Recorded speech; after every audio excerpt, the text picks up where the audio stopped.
Coucou mon amour, alors comment vas-tu? Je suis de retour de ma promenade au parc avec Fleur.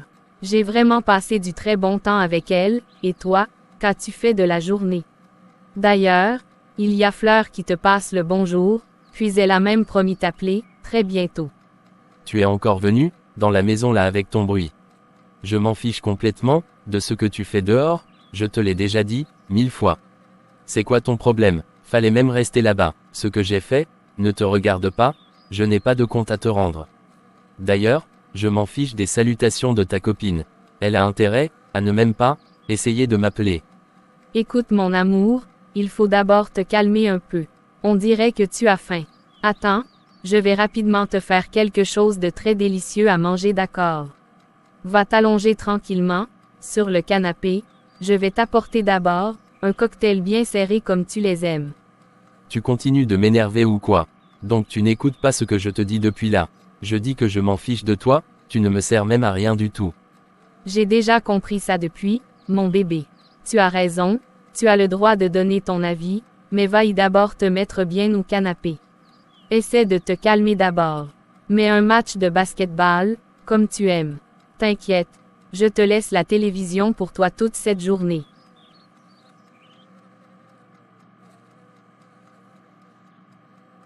Mieux, j'essaie de regarder mes matchs, ici sur l'ordinateur. Pour rester un peu loin de celle-là. Mais, il y a quelque chose qui m'a quand même étonné. Je l'ai pourtant crié dessus, comme d'habitude, mais là bizarrement, elle a réagi différemment. Elle n'a même pas essayé de se défendre. Elle est restée très calme. Et si, c'était plutôt, moi qui en faisais trop et qui était un peu trop dur, dans mon langage.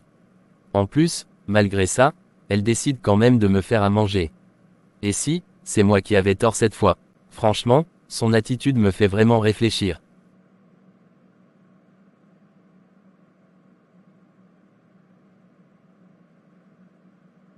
Sachez, très bien qu'en couple, l'amour seul ne suffit pas. Il y a d'autres éléments qui doivent être pris en compte comme les mots qu'on utilise pour s'adresser à l'autre. Le respect mutuel dans le couple est un ingrédient très efficace, qui va nous emmener à avoir un certain langage vis-à-vis de notre partenaire. Le manque de respect quant à lui, va vous emmener à aller dans tous les sens et se parler de n'importe quelle manière. Dans le couple, personne n'aime recevoir des propos négatifs, péjoratifs ou dégradants. C'est de la même façon que les paroles douces et valorisantes peuvent calmer la colère et attendrir le cœur. Regardez bien, comment l'attitude d'Elena est en train de donner matière à réfléchir à Nicolas. Ce n'est vraiment pas facile de garder son calme, pendant que quelqu'un est en train d'avoir un langage irrespectueux face à toi. Mais, j'ai promis à Fleur, je vais rester tranquille, et ne pas réagir, ni rentrer dans son jeu pour ne pas encore rentrer dans ce cycle vicieux et infernal de violence verbale. Je vais réussir à gérer. Mieux, je vais chercher mon téléphone et écouter de la musique en faisant de la cuisine. Car, je me rappelle qu'il est écrit dans Proverbe 31 que la femme vertueuse travaille d'une main joyeuse. Je me résous, tout simplement à devenir une femme vertueuse et ne plus dépendre de ses agissements. Donc, on va faire la cuisine dans la bonne humeur et d'une main joyeuse. Bonjour, cher Nicolas, dis-moi comment vas-tu? J'espère que je ne te dérange pas. Peux-tu m'accorder un peu de ton temps précieux s'il te plaît? Bonjour, Fleur, je vais très bien merci. Tu appelles vraiment au bon moment, car si tu l'avais fait il y a quelques instants, je ne sais même pas si j'aurais décroché le téléphone. Là, tout de suite, ça va mieux. Je suis tranquille et tout va bien. Et toi comme vas-tu? Je vais bien, merci. Et je suis ravie de savoir que j'appelle au bon moment. Ça te dirait de partager un café ou un verre avec moi tout à l'heure? Je souhaite, s'il te plaît, m'entretenir personnellement avec toi. Dans 1 heure à peu près si ça te va. Oh, pas de souci. J'allais regarder le replay d'un match de basketball, mais ce n'est pas grave. Je peux le faire un peu plus tard. En plus, Elena est encore en train de cuisiner, ça me laisse du temps avant qu'on ne se mette à table. Je préviens, Elena, et je te rejoins. Écoute, petite madame, je ne sais même pas pourquoi je perds mon temps à te le dire, mais j'arrive. Je vais rejoindre Fleur, qui demande à me voir comme tu m'avais prévenu. Finalement, je ne sais même pas trop pourquoi, j'ai quand même envie d'aller écouter ce qu'elle a à me dire. J'y vais. D'accord, ça marche mon amour.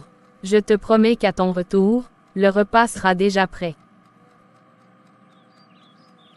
Coucou, très cher, ravi de te voir. T'inquiète, je ne vais pas te prendre beaucoup de ton temps, car je sais que ta chérie est seule à la maison. On s'assoit pour prendre un café.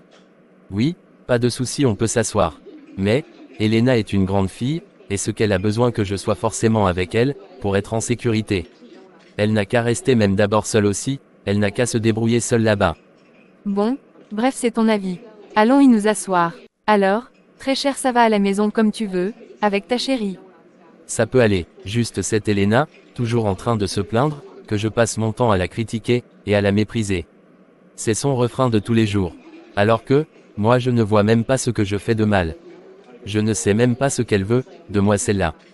Elle n'est même pas capable de tout prendre en charge, pour les tâches dans la maison. Elle veut toujours, que je l'aide. Mais, ça c'est quel délire ça. Où est-ce qu'on a vu un homme partager les tâches avec sa femme? Du coup, je la traite de paresseux, tout le temps et l'incapable. Parce que c'est ce qu'elle est. Lorsqu'elle passe son temps à me solliciter, elle embête. En plus, elle aime trop répondre quand je lui parle. Elle ne peut pas, seulement se taire ou rester calme comme elle a fait aujourd'hui là, comme par hasard.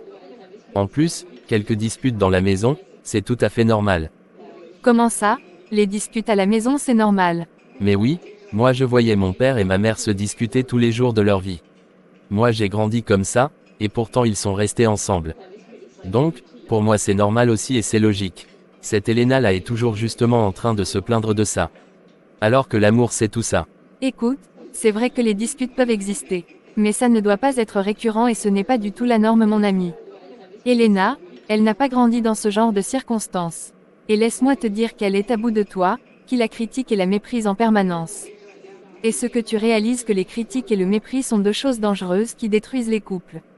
En plus, tu ne lui donnes pas des paroles valorisantes, tu ne la félicites même pas, quand elle fait bien quelque chose, ni même l'encourager, quand elle en a besoin. Il faut qu'il ait de l'équilibre. Tu dois pouvoir donner plus de paroles valorisantes que des critiques. L'inverse détruit, vraiment l'intimité des couples, je te le redis encore. Mais moi je voyais mon père, parler comme ça à ma mère tout le temps et pour moi c'est normal. Mon père, c'est mon modèle. S'il le faisait c'est que c'est bien. En plus, il n'était pas dans les mots d'amour donc tu me parles là. Ma mère ne revendiquait rien du tout. Oui, je ne remets pas en question l'éducation que tu as reçue de ton père. Tu dois juste savoir que le couple de tes parents n'est pas celui de Elena et toi. Tu ne peux pas juste décider seul, de reproduire ce que tu as vu tes parents faire sans même en discuter avec Elena. Vous devez vous accorder sur le fonctionnement de votre couple, sur la vision de votre couple et le rôle et les responsabilités de chacun. Le couple, c'est toute une organisation, mon ami. Ce n'est pas seulement l'amour. Ta femme, c'est sens vraiment très très mal. Crois-moi, elle n'est pas du tout heureuse. Je crois qu'il faut que tu aies une discussion très sérieuse avec elle. Elle a beaucoup de choses à te dire. Tu dois lui accorder du temps pour la laisser exprimer ses ressentis, ses émotions et sentiments. Toutes ces choses sont importantes. Moi je n'ai jamais vu ma mère se plaindre des émotions, des choses comme ça. Je te le redis, le couple de tes parents ce n'est pas le tien. Elena n'est pas ta mère et ta mère n'est pas Elena. Elles sont deux femmes complètement différentes. Pour le partage des tâches par exemple, vous devez vous asseoir et vraiment vous accorder. Elena va au travail comme toi. Tu ne peux pas vouloir que arrivée à la maison, elle se tape encore tous les travaux ménagers seule. Ce n'est pas correct, mon ami.